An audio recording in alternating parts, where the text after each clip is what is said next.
দূরের এক পাহাড়ঘেরা গ্রামে থাকত এক কিশোর অরণ্য। সে ছিল খুব সৎ, পরিশ্রমী ও স্বভাবত শান্ত। তার বাবা অনেক আগেই মারা গেছেন, মা আর ছোট বোনকে নিয়ে অরণ্যই সংসার চালাত। প্রতিদিন সকালে সে কাছের জঙ্গলে যেত শুকনো কাঠ কুড়োতে, সেই কাঠ বিক্রি করেই চলত তাদের দিন। একদিন হঠাৎ ঝড় উঠল, আকাশ কালো হয়ে এল।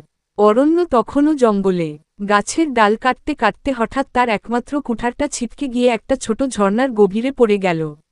অরণ্য হতাশ হয়ে বসে পড়ল ঝর্ণার পাশে।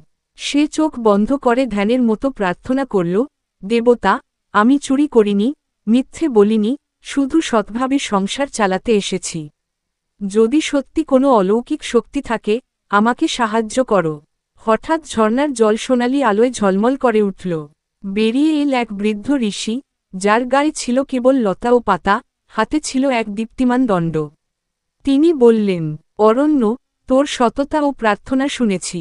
আমি পাহাড়ের প্রাচীন রক্ষক, এই ঝর্ণা জাদু করি। আমি তোর কুঠার ফেরাতে পারি, তবে আগে সত্যের পরীক্ষা। ঋষি প্রথমে এক স্বর্ণের কুঠার তুলে ধরলেন। এইটা কি তোর? অরণ্য অবাক হয়ে বলল, না না, এটা তো আমি কোনোদিন দেখিনি। আমার কুঠার লোহার ছিল। এরপর ঋষি এক রূপোর কুঠার বের করলেন।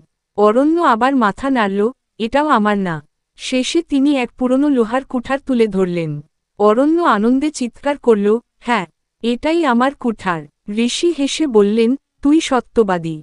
তাই আমি তোকে তিনটিই দিচ্ছি, সোনা, রূপো আর তোর পুরনো লোহার কুঠার। মনে রেখ, সততা কখনো হারায় না। অরণ্য কৃতজ্ঞ চোখে ঋষির দিকে তাকাল।